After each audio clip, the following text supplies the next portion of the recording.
Welcome back. आप सबों का मेरे YouTube चैनल पर स्वागत है। अब हम लोग जो सीरीज चला रहे हैं लगातार इसी तरह सीरीज चलाते रहेंगे। आप लोग का प्यार सहयोग मिल रहा है और ईवीएस का सेक्शन को भी हम लेके अब आए हैं और चलते हैं एनवायरमेंटल स्टडी में।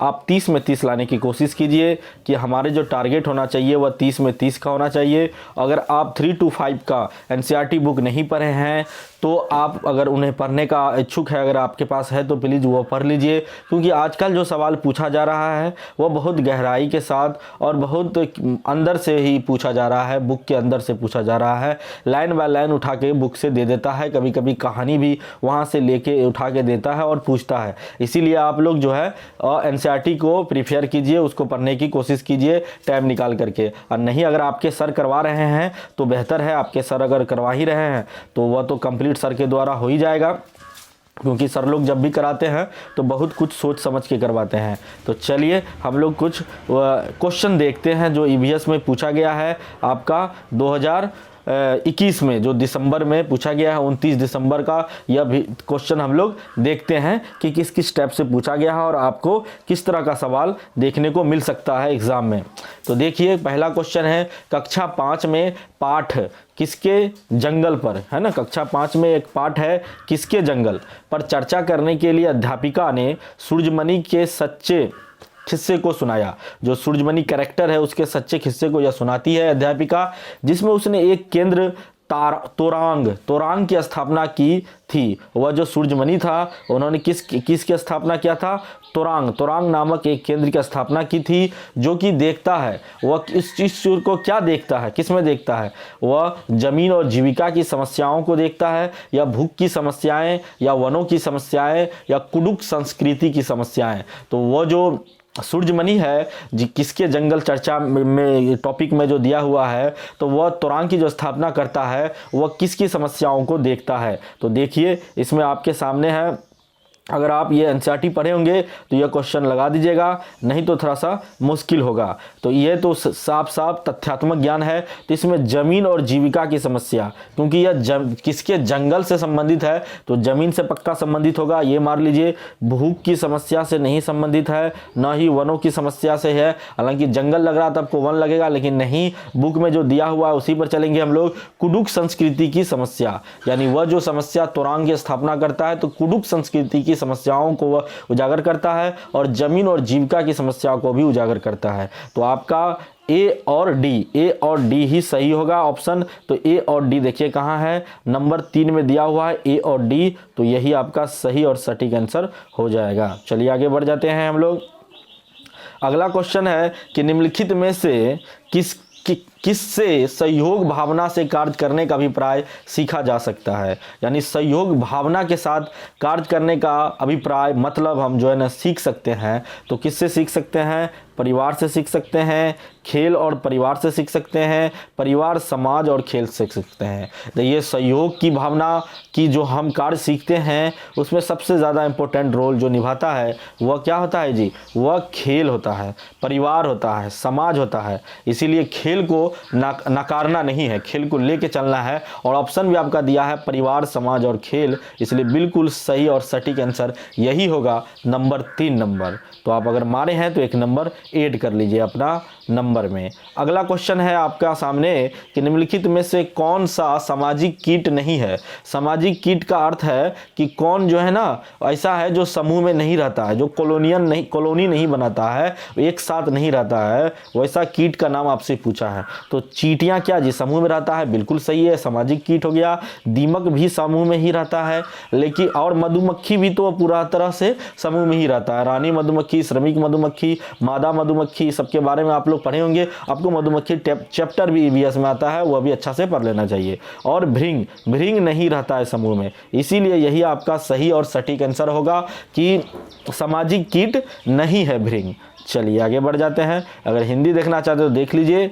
एंड्स, टर्मिट्स, बीटल बोलते हैं उसको, और हनी बी। तो हनी बी तो सबको पता है, हनी बोलता है ना। अच्छा चलिए आगे क्वेश्चन है कि वालसाड़ शहर, वालसाड़ शहर का नाम है वालसाड़, चलिए इसको हटाते हैं। वालसाड़ शहर हैदराबाद शहर तेलंगाना, जो कि हैदराबाद शहर किसमें पड़ता है, तेलंगाना में पड़ता है ना, के सापेक्ष किस दिशा में स्थित है। और ये मैप से आपसे सवाल पूछा है, मैप से भी आपसे सवाल पूछता है। तो जो भारत की नक्शा है इसमें आप देखे होंगे कि इस तरह का, नीचे वाला हम आपको थोड़ा दिखा देते हैं। यहाँ पर आपको मिलेगा क्या, आंध्र प्रदेश मिलेगा। तो आंध्र प्रदेश के जस्ट बगले में, आंध्र प्रदेश के जस्ट बगल में आपको मिलता है हैदराबाद अर्थात तेलंगाना, है ना, हैदराबाद या तेलंगाना यही होता है। और यहाँ वालसाड़ जो शहर है, वालसाड़ शहर जो है वो आपका यहाँ गुजरात के अंतर्गत पाया जाता है। तो गुजरात के अंतर्गत वालसाड़ पाया जाता है। तो इससे आप पता लगा सकते हैं कि हैदराबाद या तेलंगाना से गुजरात किस दिशा में है जी। तो पहली बात तो वह पश्चिम में हो गया गुजरात, है ना, और दूसरी बात कि वह उत्तर में या दक्षिण, तो ऊपर है तो उत्तर में ही होगा, तो वह क्या हो गया, उत्तर दक्षिण, उत्तर पश्चिम, सॉरी उत्तर पश्चिम। तो ये आपका सही आंसर हो जाएगा। तो ये जब आप मैप पढ़िएगा, एक बार मैप को भी देख लीजिएगा आप लोग, तभी आपको यह क्वेश्चन बनेगा। मैप में आपको 2800 राज्य की जो दिशा है, कौन किस दिशा में, नॉर्थ में क्या है, साउथ में कौन कौन स्टेट है, ईस्ट में कौन है, ईस्टर्न में कौन कौन है, सारा पता होना चाहिए। 2 4 5 बार 10 बार 20 बार मैप को देखते रहिए। आप जहां पढ़ रहे हैं वहां सामने में मैप लगा दीजिए इंडिया का, और वहां से बार बार उसको सिर्फ देखिए। कभी सो करके कि भी अगर मैप सामने है तो उसको देखते रहिए कि कौन स्टेट कहाँ पड़ता है, तो उससे भी आपको याद हो जाएगा। बार बार मैप देखने से याद होगा, रटने से कोई याद नहीं होता है मैप। निम्नलिखित में से कौन सी मुद्रा आबू धाबी में प्रचलित है। आपसे आबू धाबी के बारे में भी चैप्टर दिया हुआ है, तो आबू धाबी के बारे में आपसे पूछा है। तो देखिए, बताइए इसमें क्या होगा सही आंसर। मुद्रा आबू धाबी का कौन सा है, तो बोलिए जी। आबू धाबी लगा, आबू धाबी के बारे में लगा दिया होंगे। आबू धाबी किसका राजधानी है, यह भी अगर आपको याद होगा तो बहुत अच्छा होगा। यूएई का राजधानी है ना, है ना, एक मिनट, थोड़ा सा यूएई के बारे में आप लोग सुने होंगे, है ना, खजूर का पेड़, यूएई, है ना, यूनाइटेड स्टेट अमीरात बोलते हैं उसे, है ना, यूनाइटेड अरब अमीरात इसको बोलते हैं यूएई, और इसी की राजधानी आबू धाबी है।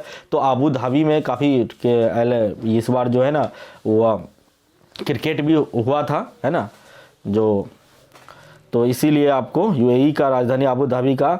डॉलर तो नहीं होगा, डॉलर तो क्या है, अमेरिका का है। रुपए तो भारत का है, तो रुपए आबू धाबी का हो ही नहीं सकता।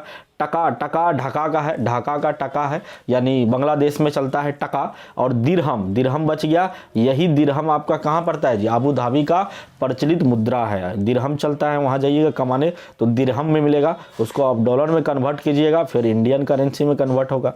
तो इस तरह का हो जाता है। चलिए आगे बढ़ते हैं हम लोग। अगला क्वेश्चन आपको दिया हुआ है चेराओ नृत्य। देखिए सीधे सीधे अगर पूछ सकता था चेराओ नृत्य कहाँ पर पाया जाता है, लेकिन थोड़ा कहानी बना के पूछ दिया है। सीटेट आजकल कहानी बना के पूछने में ज़्यादा माहिर हो गया, जब से ऑनलाइन पेपर हुआ। तो देख लीजिए, चेराओ नृत्य में व्यक्ति बांस की डंडियों को पकड़कर युग्मों में एक दूसरे के आमने सामने जमीन पर बैठते हैं। जैसे ही ढोल बजता है, बांस को जमीन पर पीटा जाता है, ठीक है। नर्तक बांस की डंडियों के अंदर और बाहर पैर रखते हैं, कूदते हैं, ताल पर नाचते हैं। निम्नलिखित में से कहां पर चेराओ नृत्य किया जाता है। तो साफ बात है, चेराओ नृत्य का एक्सप्लेन कर दिया और बोल दिया कि कहां पर चेराओ नृत्य किया जाता है। तो बताइए, तो इसका आंसर सीधा सीधा आप अगर पढ़े होंगे तो पक्का पता होगा, मिजोरम इसका आंसर होगा। चेराओ नृत्य मिजोरम स्टेट में किया जाता है। छत पर वर्षा के पानी, देखिए छत पर वर्षा की पानी की बात हो रहा है, तो छत पर वर्षा की पानी को संरक्षण करके भौम जल को पुनः आवेशित किया जाता था। इस पारंपरिक विधि का उपयोग निम्नलिखित में से किस राज्य में किया जाता है। जहां बात पानी की संरक्षण क्या है ना, तो बिहार राज्य सब में संरक्षण की जरूरत नहीं है, इतना पानी है यहाँ पर। हालांकि पानी की दिक्कत धीरे धीरे आ रही है, लेकिन सबसे ज्यादा पानी की किल्लत कहाँ होती है इस सब में। देख लीजिए आप, पंजाब, बिहार, मध्य प्रदेश में तो नहीं होगा, पक्का राजस्थान में ही होगा, क्योंकि वहाँ पानी की बहुत किल्लत है। जगह जगह कुआं खोदने पर बहुत गहराई तक पानी नहीं मिलती है, इसलिए पंजाब ये सब तो कटिए गया। आंसर सही आपको मिल गया होगा। तो कभी कभी कॉमन सेंस भी लगाइएगा ना, तो बन जाएगा ईवीएस का सवाल। चलिए नेक्स्ट क्वेश्चन देखते हैं। भारत के निम्नलिखित राज्यों में से ब्रह्मपुत्र नदी कहाँ से होकर बहती है। ब्रह्मपुत्र नदी आप लोग जानते हैं कि वह कहाँ से निकलती है, वह आपका चाइना से निकलती है, सांगपो जिसे कहा जाता है उधर, और उसके बाद असम में गिरती है तो इसे दिहांग कहा जाता है। और असम से फिर वह कहाँ चले जाती है, अरुणाचल प्रदेश में चला जाता है ना। तो अरुणाचल प्रदेश में जैसे जमुना के नाम से शायद जानते हैं, तो उसी तरह से ब्रह्मपुत्र नदी कहाँ से होकर बहती है? तो असम और मिजोरम में नहीं जाता है, मेघालय नहीं जाता है, अरुणाचल और असम के तरफ ही जाता है। उसके बाद समुद्र की खाड़ी पश्चिम बंगाल में आके मिट जाती है यह। चलिए आगे बढ़ते हैं हम लोग। आगे क्वेश्चन है आपका कि भावी पीढ़ी के समाजीकरण में परिवार की महत्वपूर्ण भूमिका होती है। बिल्कुल सही है। इस परिस्थिति में परिवार माध्यम है। किसका? परिवार तो साफ शब्दों में जानते हैं आप कि परिवार प्राथमिक समाजीकरण का माध्यम है। इसमें तो कोई कंफ्यूजन आपको होना ही नहीं चाहिए। अब चलिए आगे बढ़ते हैं। वातावरण को बचाने की आवश्यकता के लिए हुई कई आंदोलनों को समर्थन मिला है। निम्नलिखित में से किसने 1970 के चिपको आंदोलन की निर्णायक भूमिका निभाई? यानी चिपको आंदोलन किसने चलाया और निर्णायक भूमिका निभाया, ये आपसे पूछा है। तो आप जानते होंगे, तो वंदना शिवा नहीं होगा। मेधा पाटेकर तो नर्मदा बचाओ आंदोलन से संबंधित है। बॉम्बे आप्टे भी नहीं होगा। सुंदरलाल बहुगुणा चिपको आंदोलन से संबंधित है। तो इसको आप याद रखिए, बहुत इंपॉर्टेंट है। हालांकि ये सुंदरलाल बहुगुणा का अब डेथ हो चुका है। बहुत दिन तक इन्होंने चिपको आंदोलन यानी वनों के संरक्षण पर काफ़ी जोर दिया था। उत्तराखंड का रहने वाला था। चलिए आगे बढ़ते हैं हम लोग। महाराष्ट्र, मध्य प्रदेश और गुजरात में बड़े बांधों के निर्माण के कारण स्थानीय व्यक्तियों को अपने प्राकृतिक आवास को छोड़ना पड़ा। ठीक है, कहीं भी बांध बनता है तो महाराष्ट्र, मध्य प्रदेश और गुजरात में जब बड़ा बांध बना है यानी डैम का निर्माण हुआ था, है ना, तो वहाँ के कारण बहुत सारे व्यक्तियों, स्थानीय व्यक्ति को जो वहाँ जहाँ बांध बना था वहाँ आसपास के गाँव जो है ना खाली हो गया, तो प्राकृतिक आवास को वह छोड़ना पड़ा, उसको छोड़ करके वहाँ से जाना पड़ा। इस प्रकार की गतिविधि क्या कहलाती है, ये आपसे पूछता है। तो बड़ा अच्छा सवाल है। तबादला नहीं कहलाती है, बिल्कुल। स्थानांतरण द्वारा अंदर आना बिल्कुल नहीं। स्थानांतरण द्वारा बाहर जाना बिल्कुल नहीं। यह विस्थापन कहलाती है। जब हम किसी एक जगह से कहीं दूसरे जगह चले जाते हैं और यहाँ जो है ना खाली रह जाती है, इसको खाली करके यहाँ चले आते हैं तो विस्थापन कहा जाता है। लेकिन जब एक जगह से दूसरे जगह जाते हैं लेकिन खाली नहीं करते हैं तो वह स्थानांतरण कहलाता है। तो हालांकि इतनी गहराई में आपको नहीं जाना है, आपको अभी क्वेश्चन बनाना है। तो देखिए, हमें पके हुए भोजन को खुला या बिना फ्रीज में रखे लंबी अवधि के लिए नहीं छोड़ना चाहिए। बिल्कुल सही है। जो पका हुआ भोजन है उसको बिना फ्रीज में, बिना खुले हुए नहीं छोड़ सकते हैं। फ्रीज में रखे लंबी अवधि के लिए भी नहीं छोड़ना चाहिए। निम्नलिखित में से कौन सा कारक पके हुए भोजन को बेकार करने के लिए जिम्मेदार है? हालांकि फ्रीज में रखिएगा तो नहीं पनपेगा, लेकिन लंबे समय तक नहीं रखना चाहिए, ये भी सही बात है। तो आपको कौन सा आंसर सही होगा बताइए, किसके कारण पके हुए भोजन को खुला नहीं छोड़ते हैं? तो कीट के कारण तो बिल्कुल काट दीजिएगा, फफूंदी के कारण भी नहीं होता है, विषाणु के कारण भी नहीं होता है, और जीवाणु बिल्कुल सही होगा। जो जीवाणु है, जो बैक्टीरिया फैल जाती है उसके अंदर पके हुए भोजन को रखिएगा, तो उसी कारण लंबे समय तक हम उसे नहीं छोड़ना चाहिए। चलिए आगे बढ़ जाते हैं हम लोग। ये क्वेश्चन बहुत मजेदार क्वेश्चन है। प्रत्येक भोज्य पदार्थ के पैकेट पर उसे पैक बंद करने की तिथि दी जाती है। बिल्कुल सही। क्यों दी जाती है जी? तो जो भी आप सामान खरीदने जाते हैं, जो खाने पीने वाला सामान होता है, उसके पैकेट पर जो है ना उसका निर्माण तिथि दी जाती है और उसका जो एक्सपायरी डेट भी दी जाती है। तो बंद पैक करने की तिथि दी जाती है। तो क्यों? कारण प्रत्येक भोज्य पदार्थ की अपनी निधानी सेल्फ आयु होती है। अच्छा, भोज्य पदार्थ के प्रक्रमण और रैंकिंग की अवधि में कई परिरक्षकों का उपयोग किया जाता है। कुछ निश्चित समय के पश्चात इसमें रोगाणु उत्पन्न हो सकते हैं जो इसको खराब कर देंगे। हमें उन भोज्य पदार्थों का उपयोग नहीं करना चाहिए जिन पर लिखा हुआ समय समाप्त हो चुका है। बताइए जी आप लोग, पहले इसको आप लोग बताइए कौन सा सही होगा। ये क्वेश्चन नंबर आप बहुत अच्छा है, ये देख लीजिए, ऑप्शन दिखाते हैं आपको। ऑप्शन देख करके आप इसको बनाइए और जो कि सही होगा तो बिल्कुल आपको 1 नंबर मिल जाएगा। ठीक है, तो आपको पता होना चाहिए कि जो ये क्वेश्चन जो है उसमें प्रत्येक भोज्य पदार्थ की अपनी निर्धारित सेल्फ आयु होती है। सही बात है कि कोई भी भोज्य पदार्थ हो जिसको हम लोग खाते हैं उसका एक निश्चित आयु होती है कि इतना समय तक यह सही रहेगा। भोज्य पदार्थ के प्रक्रमण पैकिंग अवधि में कई परिरक्षकों का उपयोग किया जाता है। बिल्कुल सही है ना। एक तरह के को उसको जब पैक करते हैं तो कई तरह की परिरक्षकों का उपयोग करते हैं, नाइट्रोजन गैस वगैरह भर देते हैं। कुछ निश्चित समय के पश्चात उसमें रोगाणु उत्पन्न हो सकते हैं जो इसको खराब कर देंगे, इसलिए भी इसको जो है ना पैकेट में बंद करने की तिथि दी जाती है। हमें उन पदार्थों का उपयोग नहीं करना चाहिए जिन पर लिखा हुआ समय समाप्त हो चुका है। ये तो बिल्कुल सही बात है। आप एक बार एक्सपायरी डेट जरूर देख लीजिए कि इसका एक्सपायरी डेट कब तक है, कब तक यह जो है ना इसे खाने योग्य है, तभी उस पदार्थ को आप खरीदिए। तो इसमें क्या होगा जी? सभी आंसर आपको सही और सटीक नजर आ रहा है, इसलिए सब ऑप्शन सही होगा। चलिए आगे बढ़ते हैं हम लोग। मच्छरों के प्रजनन की रोकथाम के लिए कई विधियां प्रस्तावित की जाती है। ठीक है, निम्नलिखित में से वह विधि ज्ञात कीजिए जो कि मच्छरों के प्रजनन को नहीं रोकती है। अच्छा, उसकी प्रजनन को जो नहीं रोकती है, तो कूलर के पानी को समाप्त में कम से कम 2 बार बदले। कूलर के पानी को अगर बार बार बदलते हैं तो मच्छर पनप नहीं पाता है, उसमें मच्छर अंडा नहीं दे पाता है। तो यह विधि तो है, इसको प्रजनन को तो यह नहीं रोकती है, तो बढ़ावा ही देती है। तालाब और पानी इकट्ठा होने वाले स्थानों में मछली डाले जो कि मच्छरों के लार्वा को खा लेंगे, और यह प्रजनन को ये भी क्या करती है जी, ये मच्छरों के प्रजनन को नहीं रोकती है, या है ना। तो ये विधि तो भी मच्छर के प्रजनन को नहीं रोकती है। मच्छरदानी का प्रयोग करें। मच्छरदानी का प्रयोग करने से क्या होगा, तो यही आपका सही और सटीक होगा कि मच्छरों के मच्छरदानी का प्रयोग कर लीजिएगा, तो इससे यह नहीं होगा कि वह उसका प्रजनन दर क्या हो जाएगा, बंद हो जाएगा, प्रजनन तो बाहर होगा ही होगा। तो इसीलिए यही आपका सही होगा कि मच्छरों के प्रजनन की रोकथाम के लिए जो कई विधियां प्रस्तावित है, उनमें वह विधि है जो कि मच्छरों के प्रजनन को नहीं रोकती है, या मच्छरों के प्रजनन को नहीं रोकती है। बाकी सब मच्छरों के प्रजनन को क्या करती है, रोकती है। ये सब मच्छरों के प्रजनन को रोकती है, परंतु यह नहीं रोकती है, इसलिए यही आपका सही और सटीक आंसर हो जाएगा। चलिए आगे बढ़े हम लोग, चलिए आगे देख लेते हैं। दस्त के रोगियों को चिकित्सक परामर्श देते हैं, डॉक्टर परामर्श देते हैं कि अधिक मात्रा में उबाल कर ठंडा हुआ पानी जिसमें चुटकी भर नमक और थोड़ी सी चीनी मिली हो पिए, क्योंकि केवल चीनी वाला पानी आंत नहीं सोख सकती। चीनी और पानी वाला सम्मिश्रण सरलता से सोखा जा सकता है। उबालने पर पानी जीवाणु रहित हो जाता है। ये तो बहुत बिल्कुल बात सही है, उबालने पर पानी क्या होता है, जीवाणु रहित हो जाता है, और चीनी और पानी का सम्मिश्रण सरलता से सोखा जा सकता है, एक साथ मिल जाता है अच्छा से। इसलिए बी और सी बिल्कुल सही और सटीक जवाब होगा। पहला केवल वाला काट दीजिए, तो बी और सी ही सही होगा। चलिए आगे बढ़ जाते हैं हम लोग।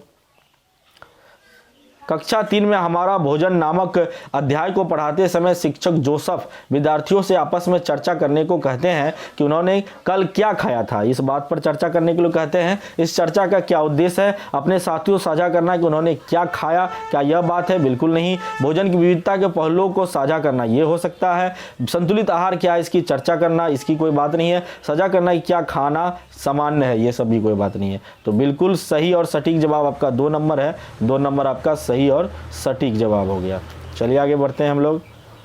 कक्षा 5 पांचवा अध्याय अनीता एवं मधुमक्खी में अनीता खुशवाहा नाम की एक लड़की की सच्ची कहानी है। अब ये भी तो आपका ईवीएस का किताब से कहानी है, तो आपको देखना चाहिए बुक को, है ना। तो जिसमें उसका वर्णन एक बालिका सितारा के रूप में उजागर किया गया है। इस प्रकार की पहल का सर्वाधिक उपयुक्त उद्देश्य क्या है, देख लीजिए, बड़ा अच्छा से गहराई से सवाल पूछ रहा है। तो दर्शना की लड़कियां खुश होती है और एवं उसको प्रोत्साहित करने में अत्यधिक बल देना, या दर्शना की नारी शक्ति बालिका शक्ति किस प्रकार गतिशील है तथा समानता एवं सशक्तिकरण को प्रदर्शित करती है, यही बिल्कुल सही होगा। बाकी सब गलत हो जाएगा। बाकी आप पढ़ लीजिएगा इसको रोक के ऑप्शन और देख लीजिएगा कि आंसर क्या लगाए हैं हम। चलिए आप देख लीजिए, नेक्स्ट क्वेश्चन है कक्षा 4 के अध्याय दुनिया मेरे घर में नामक कहानी अक्षर के बारे में है, जो बताता है कि कैसे उसकी दादी उसे अनिल के घर कुछ भी खाने या पीने के लिए मना करती है। क्या भी अनिल के घर उसका दादी कहती है कुछ भी उसके यहाँ नहीं जाके खाना पीना है। इस कहानी से बच्चों को कौन सी महत्वपूर्ण शिक्षा मिलती है, तो हमारे समाज में समानता और सामंजस्य का अस्तित्व मिलती है। जब बात करता है कुछ भी खाना नहीं है तो भेदभाव हो गया, तो सामंजस्य की बातें नहीं है। जाति भेदभाव अस्पृश्यता का अस्तित्व, ये बिल्कुल सही है। इससे पता चलता है कि जाति भेदभाव और अस्पृश्यता तथा छुआछूत की अस्तित्व है अभी भी समाज में बना हुआ। सांप्रदायिकता का अस्तित्व नहीं है, धार्मिक भेदभाव का अस्तित्व नहीं है। इस कहानी से यही पता चलती है और यही आपका सही और सटीक आंसर है। चलिए आगे बढ़ते हैं हम लोग। निम्नलिखित में से कौन सा कथन ईवीएस में सहपाठी आकलन को परिभाषित करता है। सहपाठी आकलन मतलब एक साथ बढ़ के आकलन करना। यह शिक्षा एवं ज्ञानवर्धक पर विद्यार्थी स्वयं के आकलन पर केंद्रित करता है या विद्यार्थी कार्य करते समय उस पर केंद्रित होता है, बिल्कुल नहीं, बिल्कुल नहीं। विद्यार्थियों पर केंद्रित होता है जब वह दूसरे विद्यार्थियों आकलन जोरों में या समूह में कर रहे होते हैं। बिल्कुल सही है कि वह जब जोरों में या समूह में कर रहे होते हैं तब सहपाठी आकलन परिभाषित करता है इसी बात को। जब जोड़ में समूह की बात हो तभी ना सहपाठी आकलन होगा जी। तो आपको सही आंसर मिल गया होगा। चलिए आगे बढ़ते हैं हम लोग। कक्षा 3 का बोल रहा है कि कक्षा 3 है ना, कक्षा 3 के अध्याय में हम चीज़ें कैसे बनाते हैं, दीपावली की कहानी किस पर केंद्रित है? तो शारीरिक श्रम की मर्यादा की अवधारणा, बिल्कुल नहीं। समान कार्य के लिए समान पारिश्रमिक वेतन की अवधारणा, ऐसा भी नहीं है। घरेलू कामकाज में लिंग संबंधी भेदभाव की अवधारणा, इसी पर आधारित है यह कहानी। कक्षा 3 में हम चीज़ें कैसे बनाते हैं, दीपावली की कहानी। आप इसको देख के पढ़ के समझ सकते हैं, आपको यही आंसर सही और सटीक है। चलिए आगे बढ़ते हैं हम लोग। नेक्स्ट क्वेश्चन है आप कि मौखिक इतिहास समाज के विशिष्ट समूहों के अनुभवों का समन्वय करने का महत्वपूर्ण साधन है। क्या है जी? मौखिक इतिहास जो होती है वह समाज के विशिष्ट समूहों के अनुभवों का समन्वय करने का, एक साथ जोड़ने का महत्वपूर्ण साधन है। इस संदर्भ में इंगित कीजिए कि कौन सा कथन इसके उपयोग को सबसे अच्छी तरह दर्शाता है। तो बताइए जी, आप लोग बड़ा बुद्धिमान है, आप लोग भी बना सकते हैं इस क्वेश्चन को, और इसको बनाने की कोशिश कीजिए आप लोग। ठीक है।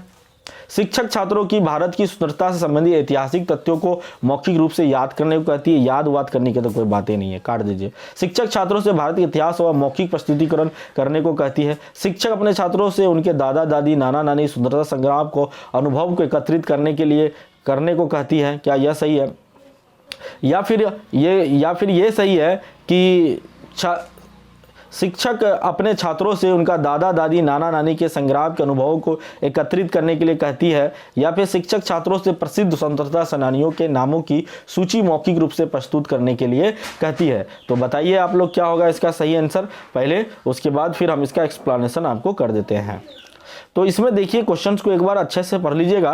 ये क्वेश्चन देख लिए, मौखिक इतिहास समाज के विशिष्ट समूह के अनुभवों का समन्वय करने का महत्वपूर्ण साधन है, जोड़ने की बात कर रहा है। इंगित कीजिए कि कौन सा कथन इसके उपयोग को सबसे अच्छा तरह से दर्शाता है। तो कहानी इतिहास की बात हो रही है, तो निश्चित रूप से ये वाला ऑप्शन आपका बिल्कुल सही होगा कि शिक्षक अपने छात्रों से उनके दादा दादी, नाना नानी के स्वतंत्रता संग्राम के अनुभवों को एकत्रित करने के लिए कहती है। यही बात है कि दादा दादी और नाना नानी के जो है ना कहानियों के द्वारा, मौखिक इतिहास के द्वारा आप उससे पूछ लीजिए। होता है ना दादा दादी नानी कहानियां सुनाती है, उससे भी आपको इतिहास की बहुत सारा जानकारी मिलती है, जिसे मौखिक इतिहास आप कह सकते हैं, उसके द्वारा भी अनुभव मिलता है। यही आपका सही और सटीक आंसर है। अगला देखिए, स्थान विशेष को समझने के लिए बच्चों को मानचित्र बनाने की कला का ज्ञान आवश्यक है। प्रस्तुत वाक्य में कौन सा मानचित्र के बारे में सही है, यह पूछा है। तो मानचित्र सदैव यह मानकर बनाया जाता है कि व्यक्ति किसी स्थान को जमीन से देख रहा है। क्या यह है? वस्तुओं, दीवारों, सड़कों आदि के लिए हम चिन्हों का प्रयोग करते हैं। हम वास्तविक दूरियां नाप कर उन्हीं को दर्शाते हैं। मानचित्र में उत्तर दिशा और सबसे ऊपर के हाशिए पर होती है। तो आप लोग इसको बनाइए, बेहतरीन के साथ बनाइए, तभी जो है ना आपको भी दिमाग लगाइए कि कौन सा सही होगा। तो ये बात लगाइए आप लोग, तो ये हो कि आपको सही आंसर हो जाएगा, है ना। तो आंसर आपको मिल गया होगा, कौन सा होगा। देखिए इसका आंसर सही करने के लिए सबसे अच्छा तरीका हम आपको बता देते हैं। देखिए कुछ बातें हैं ना जो कभी नहीं गलत हो सकता है, उसको पकड़ना है पहले। मानचित्र में उत्तर दिशा सदैव ऊपर के हाशिए पर होती है, ये तो बिल्कुल सही और सटीक बात है कि मानचित्र जो होती है उसमें जो ऊपर क्या होता है, उत्तर होता है, नीचे क्या होता है, दक्षिण होता है, और बायां क्या होता है, पश्चिम होता है, और इधर क्या होता है, पूरब होता है। ये तो दिशा आपको पता है और होना ही चाहिए। दीजिए मैप देखने की यह दिशा का यही ज्ञान है, और यही दिशा का मैप देखने का सही तरीका भी है। हमेशा ऊपर क्या होता है, उत्तर होता है, तो होता ही है। तो ये लाइन तो बिल्कुल सही है कि नहीं सही है। उसके बाद मानचित्र सदैव यह मानकर बनाया जाता है किसी व्यक्ति किसी स्थान को जमीन से देख रहा है, ऐसा नहीं है, ऐसा नहीं बनाया जाता है। वस्तुओं, दीवारों, सड़कों आदि के लिए हम चिन्हों का प्रयोग करते हैं। ये भी सही बात है कि वस्तु, दिशा सूचक, मापक, कुंजी, ये 3 चीजें हैं जो कि आपको मैप देखने के लिए जरूरी चीजें हैं, और मैप को सही जानकारी, मैप सही बनाने की यही महत्वपूर्ण चीजें हैं। दिशा के ज्ञान और दिशा सूचक, मापक, उसका मापांक दीजिए कि 1 सेंटीमीटर में कितनी दूरी है, और कुंजी दीजिए अर्थात संकेत दीजिए कि दीवार का, सड़कों का, रोड का, वस्तुओं का, इस सब का क्या है, कुछ संकेत होता है ना। आप देखे होंगे तो कहीं कहीं नक्शा पर रेल पटरी जैसा बना हुआ होता है और नीचे लिखा होता है कुंजी। तो बी और डी बिल्कुल सही होगा, बाकी सब गलत है। तो चलिए आपको सही आंसर मिल गया होगा। निम्नलिखित में कौन सा साधन जल के अभाव एवं इसकी किसी विशेष क्षेत्र पर पड़ने वाले प्रभाव की चर्चा को करता है? तो इसमें है कि कौन सा साधन जल के अभाव में इसकी किसी क्षेत्र पर पड़ने वाले प्रभाव की चर्चा का सर्वोत्तम माध्यम है। तो ये आप इसको लगाइए, इस क्वेश्चन को सही जवाब आप लोग दीजिए, है ना, तभी आपको कॉन्सेप्ट भी क्लियर होगा इससे। पाठ पूछते क्या यह जो है साधन जल के अभाव में इसकी किसी क्षेत्र पड़ने वाले प्रभाव की चर्चा का सर्वोत्तम माध्यम पाठ पुस्तक द्वारा कीजिएगा? बिल्कुल नहीं। श्रव्य साधन द्वारा कीजिएगा? बिल्कुल नहीं। विश्व क्वेश्चन द्वारा कीजिएगा? नहीं। सबसे अच्छा है समाचार पत्र एवं रिपोर्ट कि जल का कहाँ कहाँ अभाव है और इसका प्रभाव किसी क्षेत्र पर क्या पड़ेगा, इसका चर्चा का सबसे अच्छा तरीका सोर्सेस वह समाचार पत्र एवं रिपोर्ट्स ही होगा। चलिए आगे बढ़ते हैं हम लोग, जल्दी जल्दी क्वेश्चन करते हैं। ये क्वेश्चन आपका हो गया कि विद्यार्थियों की ईवीएस सीखने के संदर्भ में कौन सा कथन सही है? तो बताइए कौन सा कथन सही है जी।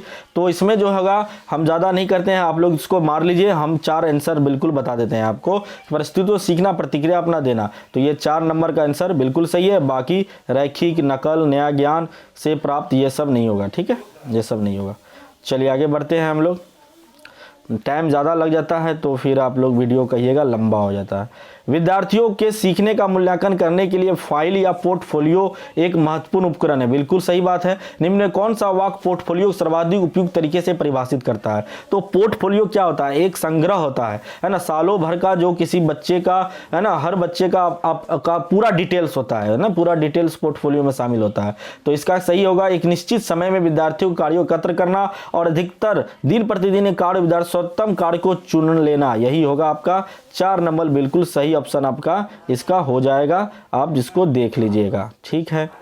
चलिए आगे बढ़ते हैं। बाकी अगर कहीं कंफ्यूजन है तो सर से आप पूछ ही सकते हैं, ऑफलाइन में जो सर पढ़ाते हैं। कक्षा में विरोध की उपस्थिति अक्सर उजागर होती है। जब कोई छात्र किसी सामाजिक सांस्कृतिक विषय पर चर्चा प्रारंभ करता है तब एक शिक्षक के रूप में आपकी क्या प्रतिक्रिया होती है? तो बताइए क्या प्रतिक्रिया होगी। आप छात्र से कहेंगे कि ध्यान भंग ना करें? यह बिल्कुल नहीं। छात्र से कहेंगे कि वह कक्षा उपरांत आपसे एक विषय पर चर्चा करे? ऐसा नहीं है। आप कहेंगे कि वह अपने माता पिता से पूछे और विद्यालय में इस विषय को न उठाए? ये होगा, है ना। या छात्र से कहेंगे अपने अनुभव साझा करें? बिल्कुल सही है, अनुभव साझा करें और कक्षा में इस विषय पर संबोधन करें, यही आपका सही होगा। एक अध्यापिका की इच्छा है कि उसके छात्रों में वनस्पतियों के बारे में समझ और ज्ञान विकसित हो। इसके लिए उसे उनमें क्या करना चाहिए? बोलिए जी, क्या करना चाहिए? वह पौधे के नाम कंठस्थ करे, इस तरह का ऑप्शन आए तो पहले काट दीजिए। छात्रों से कहे कि विभिन्न प्रकार के पौधे के बारे में अपने माता पिता से पूछे, कोई दम नहीं है। छात्रों को अपने साथ विद्यालय के बगीचे में चलने को कहे और वहां पर सभी पौधों की पहचान करने को कहे, बिल्कुल सही है। छात्रों से कहे कि वह स्वयं वीडियो देखकर पौधे पहचाने, ये तो कोई बातें नहीं। तो आंसर आपको 3 नंबर मिल गया होगा। चलिए आगे बढ़ जाते हैं। कक्षा 3 के छात्रों को संचार के माध्यम से विषय पढ़ाते समय फराह अपने छात्रों में अन्वेषण को प्रोत्साहित करने के लिए निम्नलिखित से कौन सी नीतियां का उपयोग करेंगे? तो बताइए, यह क्वेश्चन बहुत लाजवाब है और इसको आप लोग लगाइए, ठीक है। तो ये क्वेश्चन देख लीजिए। आपको छात्रों से कहिएगा कि वे संचार के माध्यमों के चित्र एकत्र करें और उन्हें वर्गीकृत करें, है ना। क्या यह सही होगा? या फिर कहिएगा संचार के माध्यम पे एक वीडियो दिखाएगी? तो इसका हम आपको आंसर बताते हैं। ये बी भी नहीं होगा, सी भी नहीं होगा, ए और डी बिल्कुल सही है। आप इसको अच्छे से पढ़ लीजिएगा और यही आपका सही होगा। चलिए आगे बढ़ते हैं हम लोग। और ये कक्षा 3 के अध्याय ऊंची उड़ान में पक्षियों के बारे में चर्चा करते हुए शिक्षिका टीना से कहती है कि वे अपने आसपास पक्षियों व उनकी विशेषताओं का अवलोकन करें। इस क्रियाकलाप का क्या लक्ष्य होगा? तो इसका क्या लक्ष्य होगा? जानकारी करना? बिल्कुल नहीं। छात्रों के बारे में ज्ञान का विकसित करना? बिल्कुल नहीं। पक्षियों के प्रति रुचि विकसित करना? बिल्कुल सही। संवेदनशीलता को प्राप्त करें पक्षियों के बारे में, इसलिए यह बात कही गई है। चलिए आगे बढ़ते हैं हम लोग। और लास्ट क्वेश्चन है, सीमा एक ईवीएस अध्यापिका छात्रों को अपने आसपास की वस्तुओं को संग्रहित करने के लिए कहती है ना। और जैसे धातु, पेन, स्टील, चम्मच, प्लास्टिक चम्मच आदि बाल्टी सब डालकर तैरती है, अब डूब जाती है। उनकी कहना है पानी की बाल्टी में डालकर देखी कि कौन सी तैरती है अथवा डूब जाती है। छात्रों ने पूछा कि स्टील की चम्मच क्यों डूबी और प्लास्टिक की चम्मच क्यों तैरती है। वह छात्रों को घनत्व के बारे में बताना आवश्यक नहीं समझती है, क्योंकि वह केवल घनत्व को याद कर लेंगे, बिल्कुल नहीं। वे घनत्व वैकल्पिक अवधारणा बना लेंगे, बिल्कुल सही। और चौथा कट जाएगा। ये नंबर 2 नंबर आपका सही हो गया। इसीलिए इसी तरह से आप क्वेश्चंस को करते जाइए और 30 में कितना नंबर आया ये भी कमेंट करके बताइएगा, ठीक है। आप सबों का बहुत बहुत धन्यवाद वीडियो देखने के लिए।